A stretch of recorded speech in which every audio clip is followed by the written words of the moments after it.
Hello students, how are you? I am doctor Alka Pathak. आज मैं अपनी वीडियो में बीएड सेकेंड सेम से जो फर्स्ट पेपर है लर्निंग एंड टीचिंग उसका एक कंटेंट लेकर आपके समक्ष प्रस्तुत हो रही हूँ।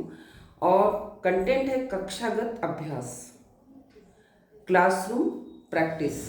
तो कक्षागत अभ्यास के बारे में हम डिस्कस करेंगे कि कक्षागत अभ्यास क्या होता है, उसका कंसेप्ट और उसके एडवांटेज क्या है।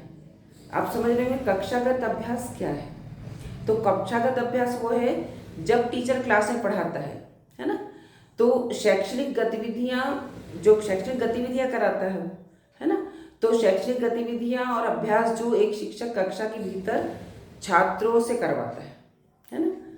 शैक्षिक गतिविधियां और अभ्यास, तो शैक्षणिक गतिविधियों में पढ़ाना भी हो सकता है ना, कोई प्रोजेक्ट तैयार करना भी हो सकता है। तो वो ये प्रैक्टिस करवाता है बच्चों को, सिर्फ टीचिंग नहीं कराता, उसके साथ उसका अभ्यास भी कराता है। तो इसमें पहले क्या करता है, टीचर टीचिंग करता है ना। फिर टीचिंग करने के बाद जो उसने पढ़ाया बच्चों को समझ में आया, ये जानने के लिए वो क्या करता है कि आ गया तो ठीक, नहीं आया तो गतिविधियां कराता है उससे रिलेटेड। जैसे एक एग्जाम्पल दूं मैं आपको, जैसे टीचर आज पढ़ा रहा है बच्चों को पाचन तंत्र, तो पाचन तंत्र पढ़ाया, अगर टीचर ने क्वेश्चन आंसर किया बच्चों को समझ में नहीं आया, मान लो जवाब नहीं दिया उन्होंने, तो टीचर फिर एक पिक्चर लेके उस पे बच्चों से कुछ पार्टिसिपेट करवाएगा, तो बच्चों को ज़्यादा अच्छे से वो चीज़ समझ में आ जाएगी। इट मीन्स टीचिंग एड के थ्रू अगर वो बताएगा तो बच्चों को समझ में आ जाएगा। तो कक्षागत अभ्यास वो होता है जहाँ टीचर टीचिंग करता है, टीचिंग के बाद उसकी एक्सरसाइज कराता है, अभ्यास कराता है। तो अभ्यास के तहत वो उसकी बच्चों की जो कैटेगरी उसके अकॉर्डिंग वो कार्य करवाता है, गतिविधियां करवाता है। तो उसमें क्या होता है कि टीचर जो होता है, कुछ मैं बताती हूँ बिंदु इसमें कि टीचर क्या क्या उसमें कक्षागत अभ्यास में करवाता है। तो जो पढ़ाता है, जो टॉपिक पढ़ा दिया होता है उसमें, उस विषय पर आधारित वो क्या करता है, क्वेश्चन आंसर या ग्रुप डिस्कशन करता है, समूह चर्चा। तो जो विषय पढ़ाया उसमें, आज मान लीजिए पार्ट्स ऑफ प्लांट पढ़ाया, तो उस विषय पर वो प्रश्न पूछता है। फिर प्रश्न पूछने के बाद वो एक विषय रख देता है और ग्रुप डिस्कशन करवाता है। तो ये होता है कक्षागत अभ्यास।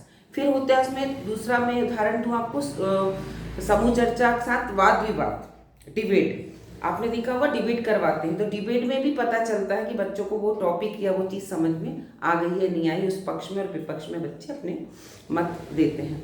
फिर ब्लैक बोर्ड पर समस्याओं को हल करना, जैसे मैथमेटिक्स को हम उठाते हैं, तो मैथमेटिक्स में बच्चों को जब हम समझाते हैं तो बोर्ड पे ही समझाना पड़ता है। तो बच्चों की जो भी प्रॉब्लम्स हो, बच्चों की प्रॉब्लम को पता करके उनकी प्रॉब्लम को हम बोर्ड पे एक्सप्लेन करते हैं या कॉपी में जाके भी बता सकते हैं। तो बच्चों की समस्याओं को हल करना बोर्ड पर। फिर छोटे छोटे क्विज आपने देखे होंगे टीवियों में, तो क्विज जो होते हैं उसमें हम डिफरेंट टाइप के जीके या सब्जेक्ट से रिलेटेड क्वेश्चन रखते हैं। तो क्विज में किस टाइप का हमको क्लास में करके हम अभ्यास कर सकते हैं, क्वेश्चन पूछ सकता है टीचर, बच्चे जवाब दे सकते हैं उसका, तो ये भी कर सकता है। फिर टेस्ट लेना, तो जो भी हमने पढ़ाया कक्षा में, तो अभ्यास के तहत हम उसका टेस्ट लें। जैसे आपने देखा होगा बच्चों का फर्स्ट, सेकेंड, थर्ड 3 बार टेस्ट होता है, या मंथली टेस्ट भी होता है, या 3 मंथ 6 मंथ इस टाइप के टेस्ट बड़े भी होते हैं। तो ये कार्य भी कराकर हम कक्षागत अभ्यास को बढ़ावा दे सकते हैं। फिर है प्रायोगिक कार्य। हमने थ्योरेटिकल पोर्शन तो बच्चों को पढ़ा दिया, पर उसके साथ प्रैक्टिकल्स भी अगर हम कराते हैं उसके, जैसे साइंस सब्जेक्ट, हम उसके साथ प्रैक्टिकल भी कराएं कि करके देखो। मान लो हम कोई मॉडल बना रहे हैं या हम कोई इलेक्ट्रिसिटी जनरेट पार्ट पढ़ा रहे हैं, तो हम उसको एक मॉडल बना के बच्चों से मटेरियल मंगा के मॉडल बना के भी बता सकते हैं, बच्चों को करवा सकते हैं, ताकि उससे बच्चों को और अच्छा गहन अध्ययन हो जाए और हमेशा मेमोरी में उसके बना रहे। तो इस टाइप की हम छोटी छोटी गतिविधि कराकर कक्षागत अभ्यास को बढ़ावा दे सकते हैं, उसको इम्प्रूव कर सकते हैं।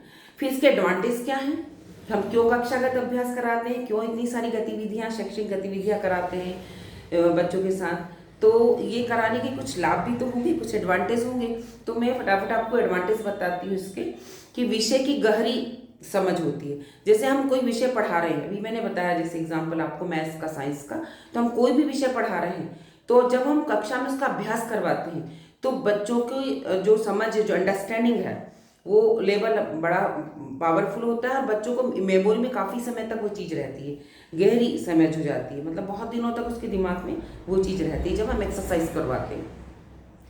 फिर संदेह का तत्काल समाधान, जब हम कक्षा में गतिविधि कराते हैं, अभ्यास करवाते हैं, तो कोई भी समस्या बच्चों को उस समय होती है जो हम पढ़ाते हैं, तो फटाफट बच्चे उसको त्वरित पूछ के और समस्या का समाधान भी कर लेते हैं। फिर आत्मविश्वास में वृद्धि, इससे क्या होता है कि बच्चों को नहीं आता और बच्चे पूछते हैं तो उनके अंदर एक सेल्फ कॉन्फिडेंस डेवलप होता है कि अभी हम टीचर हमसे पूछ रहा है या हमें एक्टिविटी करा रहा है तो हम इससे पूछ सकते हैं, तो बच्चों के अंदर एक कॉन्फिडेंस डेवलप होता है।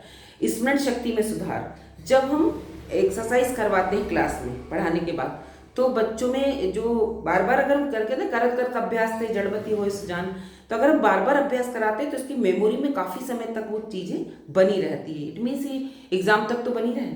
ओके।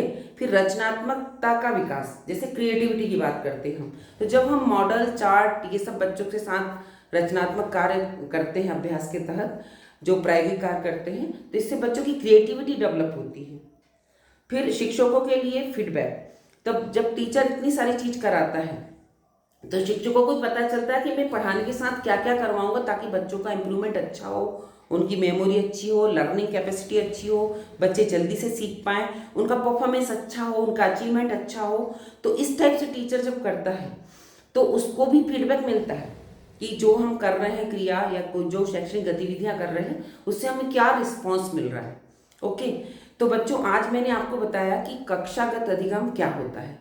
फिर इसमें जो क्वेश्चन आता है वो एग्जाम में आता है, मैं क्वेश्चन भी आपको बता दूं कि बच्चों को अभिप्रेत करने में कक्षागत योजना का क्या योगदान है, इस टाइप का क्वेश्चन आता है इसमें। तो आप तैयार रहिए और इसको पढ़िए। आज के लिए इतना ही। Thank you so much.